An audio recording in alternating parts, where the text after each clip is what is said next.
Esta es la clase inodilatadores y vasodilatadores en shock séptico. La siguiente clase entonces abordará inodilatadores y vasodilatadores en shock séptico. Bien, entonces en la consideración del corazón como una bomba ocurre una serie de eventos mecánicos que son bien conocidos. Está desde el punto D a la el llenado ventricular, donde lentamente va subiendo la presión a medida que el ventrículo se llena de volumen. Luego se abre la válvula aórtica y ocurre la contracción isovolumétrica hasta el punto B, luego del cual entonces el corazón empieza a eyectar, el ventrículo izquierdo empieza a eyectar la sangre hacia el territorio arterial de la aorta. En el punto C se cierra la válvula aórtica y la presión cae bruscamente, dramáticamente hasta el punto D.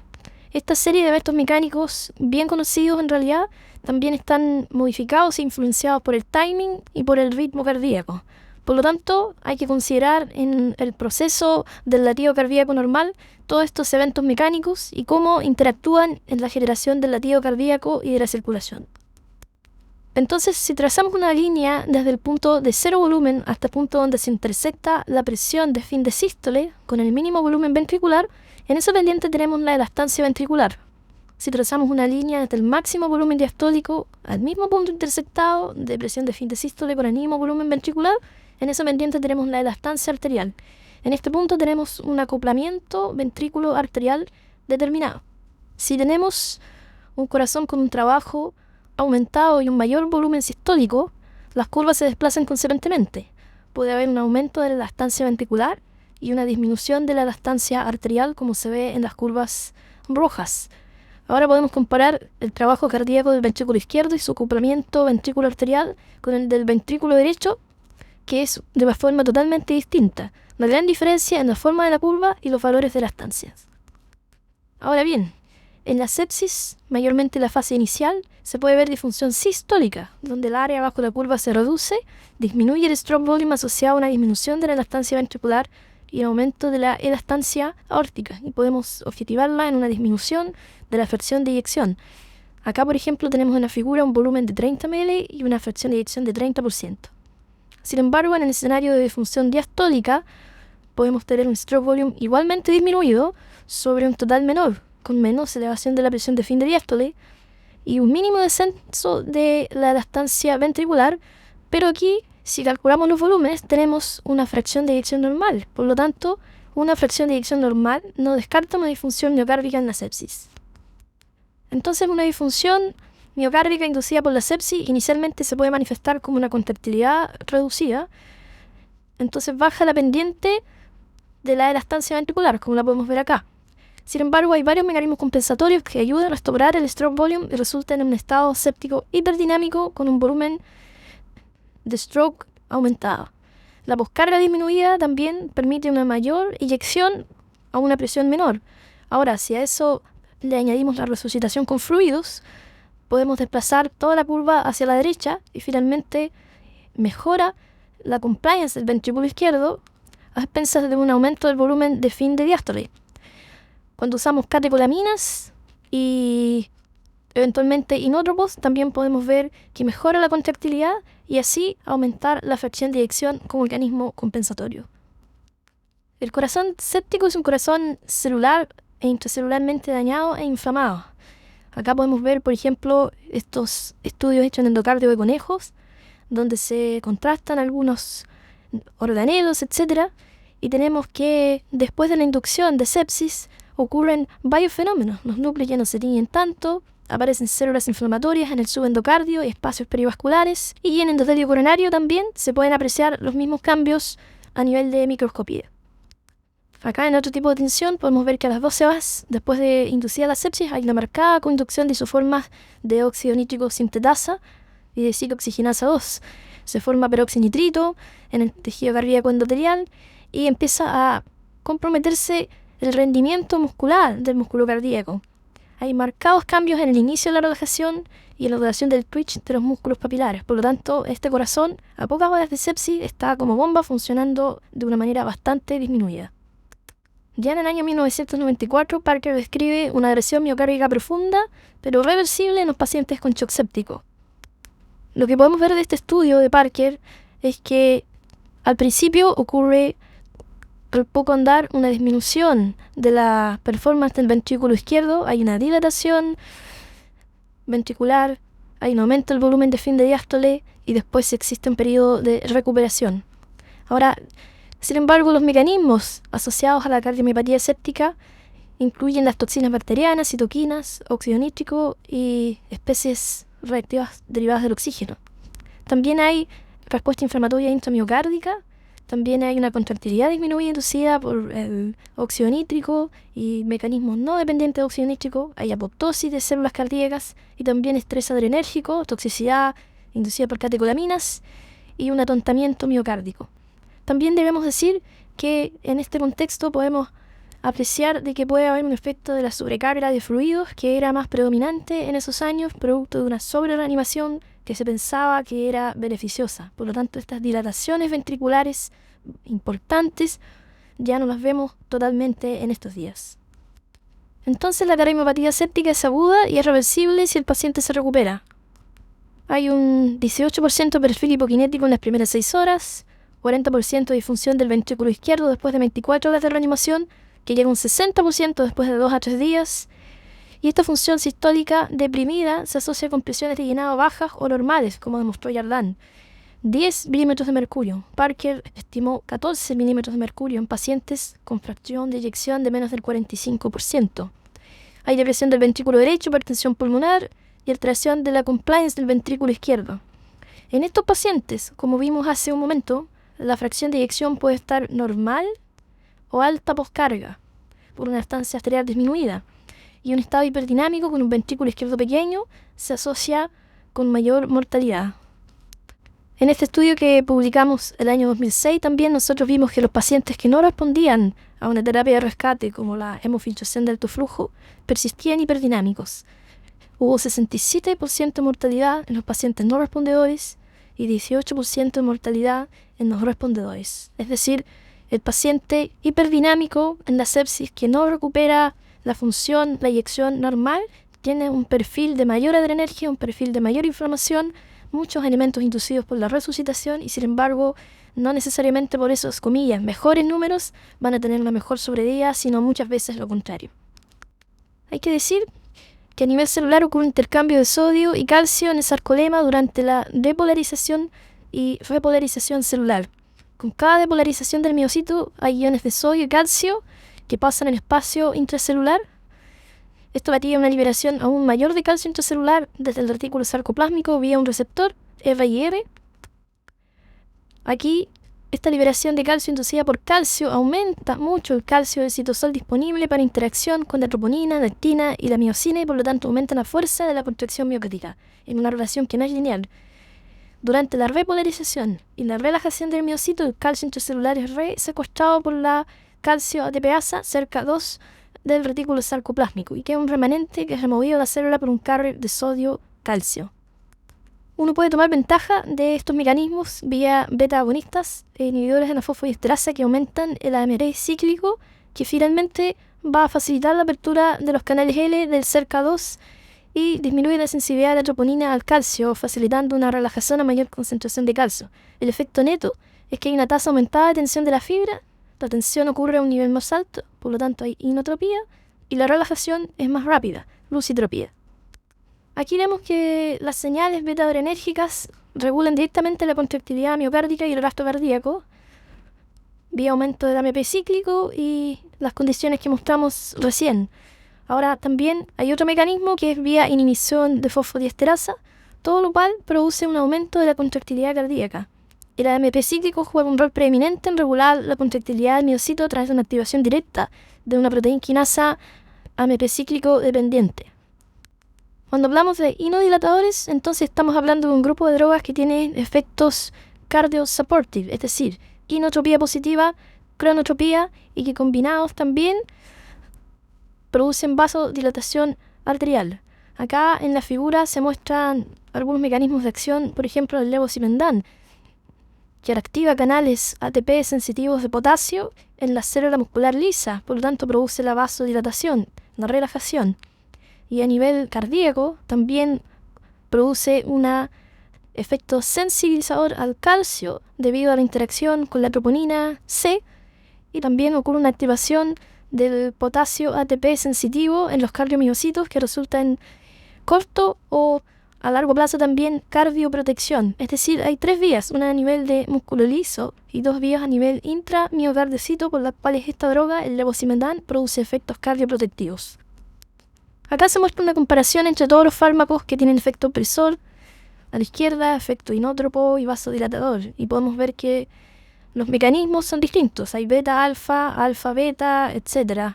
Pero los agentes cuyo mecanismo es más bien modular la activación de la troponina C vía canales de potasio ATP dependientes entran en otra categoría. Tienen una farmacocinética distinta, son también más costosos, producen otros efectos a nivel fisiológico. Y de la misma manera en que uno puede pensar de que hay una inotropía positiva por mecanismos adrenérgicos, estos fármacos inodilatadores producen por un mecanismo distinto que modula la troponina C y los vía canales de potasio ATP dependientes. Acá tenemos también una forma de clasificar estos fármacos tanto por su efecto vascular periférico de vasodilatación, vasoconstricción versus efecto inotrópico directo. Y así tenemos que, por ejemplo, los fármacos que tienen efecto inotrópico directo y vasodilatación son los inodilatadores, entre ellos dobutamina, milrinona. Los fármacos que tienen efecto vasopresor, en realidad vasoconstricción, clásicamente, como la noradrenalina, la epinefrina, dopamina, también tienen efecto vascular periférico en vasoconstricción. Por el contrario, los fármacos que no tienen efecto inotrópico directo y producen vasoconstricción están sujetos a un riesgo de disminuir el gasto cardíaco, como la fenilefrina y la vasopresina. Y los vasodilatadores sin actividad inotrópica son puros, como la nitroglicerina, el niceritide y nitroprusiato. Estos agentes que están dirigidos al sarcómero finalmente pueden tener algunas consecuencias. La aplicación de inótropos puede ser complicada por efectos laterales deleterios debido a un incremento de la concentración de calcio en los cardiomiocitos. Y proteínas del sarcómero cada vez están siendo consideradas como targets farmacológicos nuevos potenciales para lograr inotropía positiva sin que sea necesario sobrecargar intracelularmente de calcio al cardiomiocito. La modulación de diferentes proteínas contráctiles entonces pueden llevar a diferentes mecanismos de acción y esto podría en el futuro representar una manera más dirigida de lograr efectos inótropos que no sean tan dañinos para la célula cardíaca. Ahora, ¿cómo transcurre la disfunción miocárdica en pacientes con shock séptico? La gran mayoría de los pacientes no necesitan hacerse cargo directamente del problema y presentan lo que podríamos llamar una cardiomiopatía séptica compensada. Es una condición de bajo gasto cardíaco refractario a catecolaminas y resistencia vascular sistémica alta es infrecuente en adultos, a diferencia de los pacientes críticos pediátricos. Por lo tanto, los inodilatadores raramente son utilizados en adultos con shock séptico. Se ha estimado que solo un 15% debería ser tratado específicamente. Y este estado hemodinámico de cardiomiopatía séptica compensada hay que conocerlo, pero sin embargo, con las medidas habituales no requiere un manejo específico. Entonces, el escenario más frecuente en shock séptico es disfunción vascular más cardiomiopatía séptica compensada. En ese contexto, el gasto se mantiene a costa de dilatación ventricular, una disfunción sistólica y diastólica, como la vimos, un aumento de presiones intramiocárdicas y un aumento de la frecuencia cardíaca, todo lo cual conlleva un estado compensado, pese a que a través de medidas o diferentes técnicas podríamos determinar con precisión de que hay una disfunción del corazón en el paciente séptico agudo. Estos son los pacientes que describió Reinhardt a la izquierda cuando muestra que la saturación venosa central equivale prácticamente a la saturación venosa mixta, pero en la derecha cuando muestra la variación de estos valores tenemos pacientes que podemos ver hacia arriba y a la derecha como pacientes que tienen una alta saturación venosa que equivale a una cardiomiopatía compensada, un gasto cardíaco alto y que no necesiten inótropos y manifiestan una saturación venosa más alta. Y otro grupo de pacientes que están sépticos y tienen una saturación venosa central baja, revelando una cardiomiopatía séptica descompensada. Así entonces, el manejo habitual del shock funciona en la gran mayoría de estos pacientes. En shock sabemos que hay un desacoplamiento entre el transporte y consumo de oxígeno a varios niveles y que una terapia inicial con fluidos más vasopresores con efecto inótropo, con la noradrenalina, tiene por efecto neto un aumento del gasto cardíaco necesario si los pacientes están hipoperfundidos. Las catecolaminas aumentan la tasa metabólica y el consumo de oxígeno y muchos pacientes críticos evidencian con el tiempo una disminución de la responsividad a beta-adrenérgicos, y por eso mismo es muy necesario tener cuidado con los endpoints hemodinámicos, porque si el paciente baja el gasto cardíaco y yo me he propuesto subirlo a un determinado valor, estoy funcionando con medidas fijas y tengo que ser más bien contextual a los requerimientos. Si la perfusión está bien, si el lactato está bien, si el paciente está con una hemodinamia que está compensada, no tengo necesidad de subir un gasto cardíaco a un punto previamente determinado. La depresión miocárdica o la injuria séptica, determinada por una fracción de eyección de menos de 47%, está presente, como vimos, hasta en el 60% de los pacientes sépticos y se manifiesta con o sin bajo débito. Incluso con un gasto mantenido, si hay injuria miocárdica, hay que decir que el desenlace de estos pacientes es malo. ¿Cómo lo podemos ver? Con una troponina que aumenta, con un ProBNP que aumenta. Eso nos marcaría pacientes que están teniendo un comportamiento que puede determinar una disminución de la sobrevida. A modo de resumen, entonces, podemos decir en esta parte que la sobreexpresión de agentes vasodilatadores, incluyendo el óxido nítrico, asociado a la disfunción intracelular, produce una condición en la cual los pacientes son manejados con los marcadores de perfusión, con los marcadores hemodinámicos, viendo la adecuación del gasto cardíaco, etc.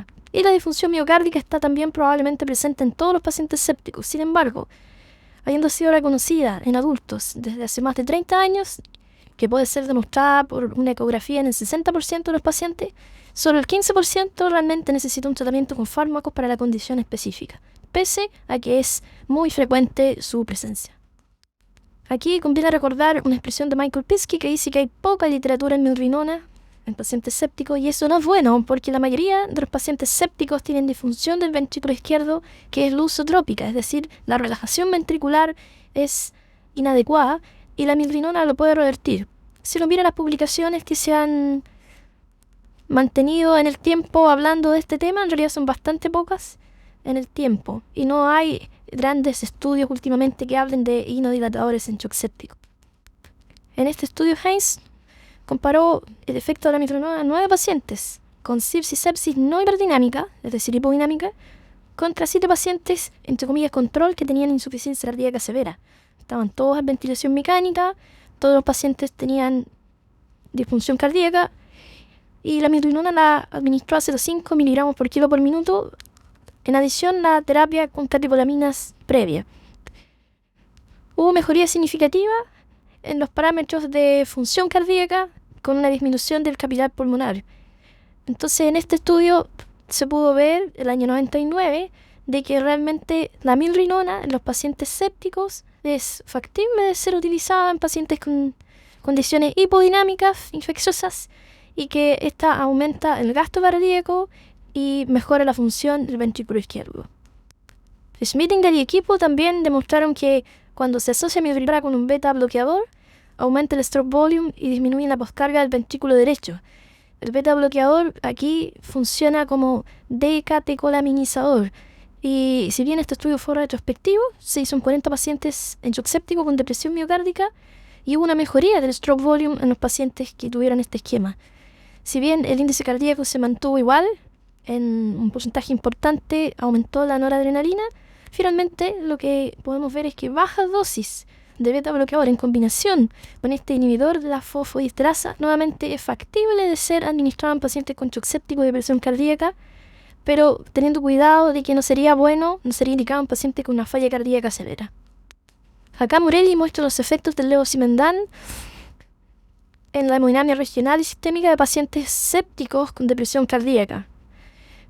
Muestra que la dobutamina no cambia las variables sistémicas o regionales y que en contraste a la misma presión arterial media, el levosimendan disminuyó la presión de obstrucción de arteria pulmonar e incrementó el gasto cardíaco.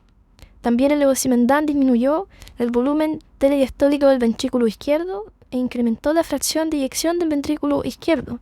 Y en la tabla 4 muestra que disminuye el gap de CO2 de la mucosa gástrica. Por lo tanto, también el levosimendan mostró que incrementa el flujo mucosal gástrico, también el clearance de creatinina y el débito urinario. Por lo tanto, hubo una mejoría importante a nivel microcirculatorio con el levosimendan. Cardíaco, a nivel del corazón, midiéndolo con ecografía también, y a nivel microcirculatorio. Aquí este estudio italiano mostró en 13 pacientes en shock séptico, en los cuales se trató con levosimendan más 13 pacientes estándar, donde se quiso evaluar en la función mitocondrial.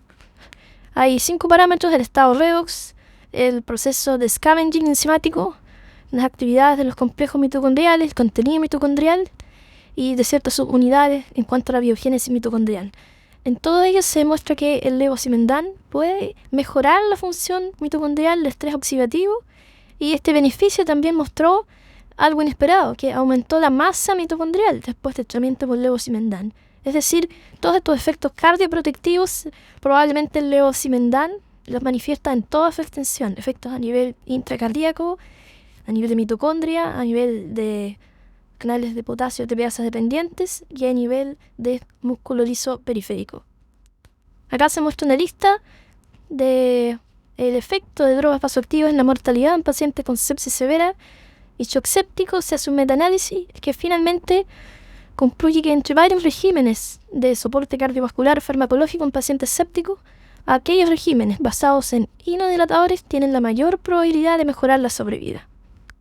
Vamos a entrar a un tema particular en el contexto y podemos preguntarnos qué es flujo, que desde el punto de vista físico se refiere al movimiento de un fluido de un lugar a otro por unidad de tiempo. Y fisiológicamente entonces el movimiento de sangre desde el contenido arterial al venoso, pasando por la nitrocirculación, transportando oxígeno a los tejidos y retirando sus productos metabólicos. Por lo tanto, tenemos que incorporar acá el concepto de suficiencia para suplir las demandas. ¿Cómo interrogamos entonces el estado del flujo? Podemos pensar que lo podemos investigar por medio de el transporte suficiente de sangre oxigenada, pero más bien sus productos metabólicos, como el delta CO2. Si uno traza una línea entre la aorta, arteria, arteriolas, capilares, vénulas, venas y vena cava, el flujo es lo que transcurre por todos estos territorios. Cuando hablamos más bien de perfusión, estamos pensando en el transporte suficiente de oxígeno hasta los capilares. Simplificando la ecuación de flujo, tenemos que el flujo es un delta de presión partido por una resistencia. Es directamente proporcional entonces a diferencia de presiones. Cuando las presiones son constantes, el flujo depende de la diferencia de presiones. En condiciones normales, podemos ver en las curvas que hay un descenso de presiones desde las arterias mayores hacia la microcirculación, y este delta, esta caída, ocurre a nivel de arteriolas. Si el paciente está en normovolemia, los vasopresores pueden desplazar la curva hacia la derecha y luego se vuelve a compensar. El problema es que cuando hay hipovolemia, como se ve en la línea roja, el cierre de la microcirculación puede ocurrir muy a la izquierda. Disminuye el radio, entonces el delta de presión ya no es tanto para el flujo microcirculatorio. Y si la presión de entrada es mayor que la de salida, aún así puede haber flujo. Sin embargo, si hay vasoconstricción excesiva, puedo contraproducentemente disminuir el flujo. Por lo tanto, el mejor escenario es euvolemia con un poco de vasopresores. En el hipertenso, la presión de cierre tiende a ocurrir antes. Por lo tanto, el paciente hipertenso puede quedar hipoperfundido con niveles de presión que aparentemente son normales. Acá podemos ver en la línea azul del gráfico a la izquierda y arriba que podríamos intentar bajar la presión sistémica con el objetivo mayor de vasodilatar la microcirculación para mejorar la perfusión a nivel microcirculatorio. Sin embargo, el riesgo de esta maniobra pudiera ser disminuir demasiado la presión media y así el delta de presión ser insuficiente para lograr el objetivo de aumentar el flujo. Por lo tanto, todas estas maniobras tienen que ser llevadas a cabo de una manera muy cuidadosa, puesto que por querer mejorar el flujo microcirculatorio, puedo vasodilatar demasiado y disminuir la presión de entrada. Acá podemos ver una serie de estudios que han tratado de evaluar la eficacia y seguridad de los agentes vasodilatadores en shock séptico. Distintos fármacos, prostaciclina, fentolamina, prostaciclina, acetilcolina, nitroglicerina, etc. Y distintos dispositivos más bien para medir la microcirculación. Otros han medido tonometría, otros con catéteres suprahepáticos, otros con técnicas de microcirculación tipo OPS o SDF, y en realidad el interés de la microcirculación, de estudiarla, ha persistido por muchos años, tratando de poder manipular ciertos parámetros microcirculatorios para mejorar la perfusión y para mejorar la extracción de parámetros finalmente de desecho celular como el CO2. Podemos decir entonces que el flujo microcirculatorio está alterado en la sepsis. Este flujo está regulado por los vasos de resistencia arteriolar y es sensible a muchos elementos. La perfusión se regula por mecanismos neuroendocrinos, paracrinos, por vías mecanosensoriales, pero en la sepsis, por ejemplo, la óxido nítrico sintetasa se expresa heterogéneamente y ahí habría un déficit en otras partes. Hay daño estructural en cuanto a la pared del glicocálix, aumenta la adhesión de glóbulos blancos, plaquetas, hay disfunción endotelial, se altera la rheología del glóbulo rojo, hay aumento de la viscosidad, hay aumento del número neutrófilo, alteración de coagulación y está perdida la autorregulación de la microcirculación. Si estas alteraciones persisten, los pacientes estadísticamente tienen malos desenlaces, hay mayor mortalidad. Por lo tanto, desde un punto de vista teórico, intervenciones destinadas a reclutar microcirculación podrían ser beneficiosas. Así, los agentes vasodilatadores podrían mejorar el flujo microcirculatorio, como vimos hace un momento, por incremento de la presión de flujo de entrada, incremento de la presión de flujo precapilar, manteniendo una presión venular de salida. Koch propuso ya hace un siglo el concepto de un modelo microcirculatorio como un vaso y un área cilíndrica que es dependiente de este vaso capilar. Aquí hay un concepto clave, el concepto de distancia. Por lo tanto, mientras más distancia hay entre este cilindro y el vaso, más riesgo hay de que haya insuficiencia circulatoria y de perfusión. Esto no es igual en todos los tejidos. La tensión de oxígeno, como podemos ver, es más alta a nivel de las arteriolas, pero va disminuyendo a medida que son más pequeñas. Los vasos arteriales, la tensión de oxígeno va bajando. Y esta caída se debe en parte al consumo metabólico, que es producto de la regulación y consumo muscular, y a la vez por la difusión que ocurre del oxígeno en los vasos arteriales más pequeños. Como resumen, entonces, podríamos contestar la pregunta de por qué se altera la microcirculación en la sepsis. Ya lo vimos, hay mediadores, hay microtrombos, hay edema tisular, hay alteraciones en las células sanguíneas. Y uno lo puede medir con 4 elementos: la densidad capilar, el flujo, la heterogeneidad y la permeabilidad. Estas son las alteraciones que es posible de ver en la sepsis en cuanto a la microcirculación. Ya se ha demostrado desde hace muchos años, entonces, el adverso rol pronóstico que tienen las anormalidades persistentes de la microcirculación después de la reanimación inicial del shock. En el estudio de Debakev 2002, a la izquierda, 50 pacientes con sepsis severa, los sobrevivientes tuvieron una mayor proporción de vasos pequeños perfundidos. En el estudio de Sacru, después del 2004 también, las alteraciones microcirculatorias persistentes se asociaron con disfunción de órganos y con muerte en pacientes con shock séptico. La diferencia entre los sobrevivientes y los que mueren es muy amplia en cuanto al porcentaje de vasos pequeños perfundidos. Sprung, en 8 pacientes bastante graves, Apache 27, después de 2 minutos de partir una infusión de carga de nitroglicerina, donde se evidencia una caída transitoria de la presión arterial media y la presión venosa central. Sin embargo, hay un marcado incremento en el flujo microvascular, particularmente en los microvasos más pequeños. Esto mostró el impacto que es posible tener a nivel microcirculatorio precozmente con nitroglicerina, un agente vasodilatador en pacientes en shock séptico. Entonces, ¿cómo consideramos la microcirculación en los pacientes sépticos? Tenemos una etapa que es flujo sensible, que es la etapa inicial, donde hay una coherencia entre la macro y la microcirculación y en la cual nuestra misión es aumentar el flujo con fluidos, si se necesita, con presión de entrada, con vasodilatadores incluso. En esta etapa flujo sensible, el mejorar la microcirculación es más bien lineal. Lo que uno hace para la macrohemodinamia también es válido para la microcirculación. Sin embargo, con el transcurrir de las horas, la microcirculación inflamada ya no es flujo sensible. En las etapas tardías hay una pérdida de coherencia entre la macro y la microcirculación y realmente no tenemos estrategias validadas para mejorar esta condición en esta etapa. Los vasodilatadores no tienen efectos selectivos en la microcirculación. La respuesta es muy variable y también esa es una de sus principales problemas, porque los efectos adversos son sistémicos, dado que no son selectivos de la microcirculación. Los efectos adversos, por lo mismo, como vimos recién, son sistémicos, y también tenemos efectos adversos locales que hay que considerar. Esto es para resumir nuevamente lo que hablamos del impacto disímil y potencialmente deleterio de los vasoconstrictores y vasodilatadores en el flujo de la microcirculación. Asumiendo que el flujo es un delta de presión partido por resistencia, tenemos una condición en la microcirculación que puede ser distinta si estoy usando un vasoconstrictor, donde se amputa antes el flujo porque la presión de entrada es cero, o un vasodilatador que podría eventualmente aumentar la presión de entrada y mejorar. Entonces este delta de presión se modifica según la intensidad y el fármaco que utilice. Y asimismo la resistencia. Un vasodilatador disminuye la resistencia microcirculatoria, un vasoconstrictor en dosis inadecuadas o excesivas aumenta la resistencia microcirculatoria. A la derecha, un vasodilatador puede aumentar el flujo microcirculatorio, pero también si es demasiado puede aumentar la presión venular de salida, y si a eso le sumo un paciente con sobrecarga de fluidos y aumento la PVC, puedo tener una presión diferencial finalmente disminuida, aunque haya mejorado la microcirculación antes a través de un vasodilatador.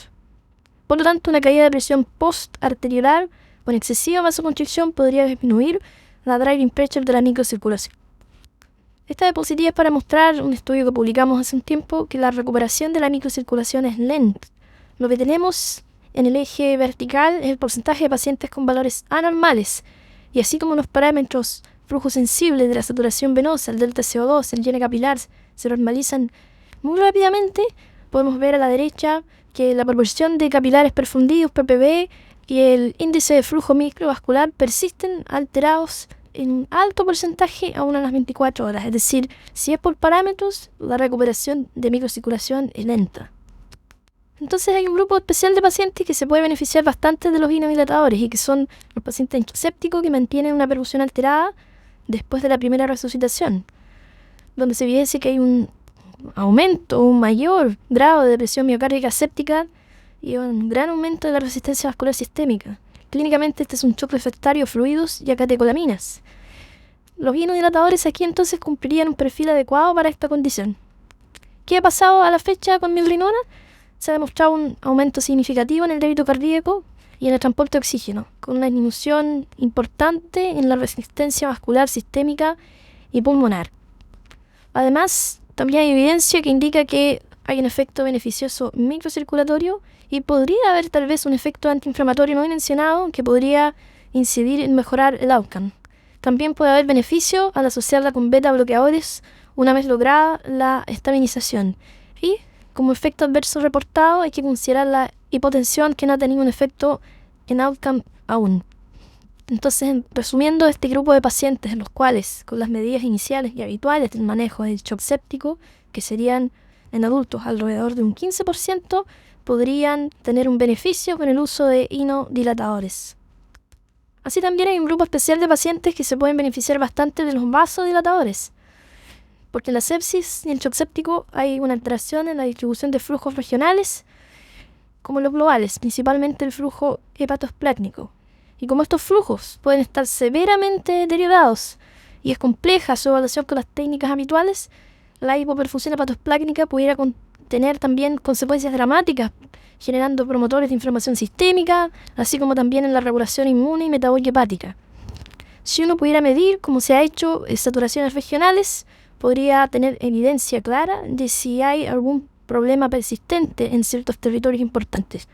También la presión intraabdominal nos puede ayudar a interpretar la situación de la perfusión regional en ese territorio. El modular el flujo microcirculatorio con vasodilatadores puede ser entonces beneficioso, pero nuevamente hay que considerar que puede producir efectos deleterios a nivel sistémico. ¿Qué debemos hacer entonces?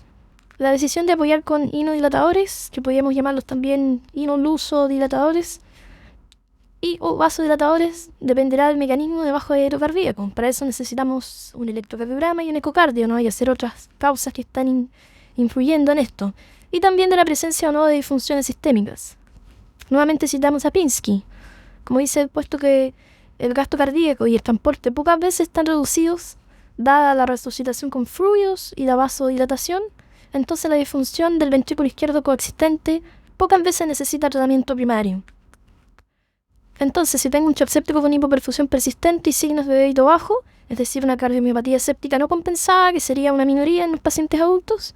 Si bien no tenemos trabajos que nos hayan mostrado una aproximación clínica hacia el uso de milrinona desde la perspectiva de la microcirculación, hay más apoyo para usar milrinona en estos pacientes y deberíamos considerarlo. Entonces podrían ser útiles estos inodilatadores y vasodilatadores, y para eso nos podemos hacer algunas preguntas. Si quiero aumentar el gasto cardíaco, porque lo necesito. Si quiero aumentar el transporte de oxígeno, porque lo necesito. Si quiero disminuir la poscarga del ventrículo izquierdo y la poscarga del ventrículo derecho y mejorar la perfusión poscapilar, es decir, la microcirculación, la milrinona y la nitroglicerina podrían ser agentes a considerar para añadir a la terapia. El levosimendan tendría mucho mejor perfil, sin embargo, por el costo es prohibitivo utilizarlo, por lo menos en esta parte del mundo. Y hay que asumir una realidad nuevamente. Todas estas consideraciones hay que hacerlas a partir de un hecho, que el corazón en la sepsis está celular e intracelularmente bastante dañado, y también del punto de vista microcirculatorio existe una disfunción importante. Entonces, como ideas finales, podemos decir que los inodilatadores en shock séptico pueden tener rol en el shock séptico con falla cardíaca no compensada, en el paciente ya reanimado que persiste con signos de bajo débito y compromiso microcirculatorio e hipoperfusión, habiendo ya descartado causas alternativas. Es decir, esto hay que hacerlo en un contexto de protocolo, con mediciones de perfusión seriadas y dadas. Un rol en paciente séptico cuya ecocardiografía de ingreso evidencia daño estructural y se presume que va a cursar con una disfunción diastólica a poco andar en un paciente que comienza a tener un distrés y presenta signos de cardiomiopatía séptica descompensada. Muchas gracias.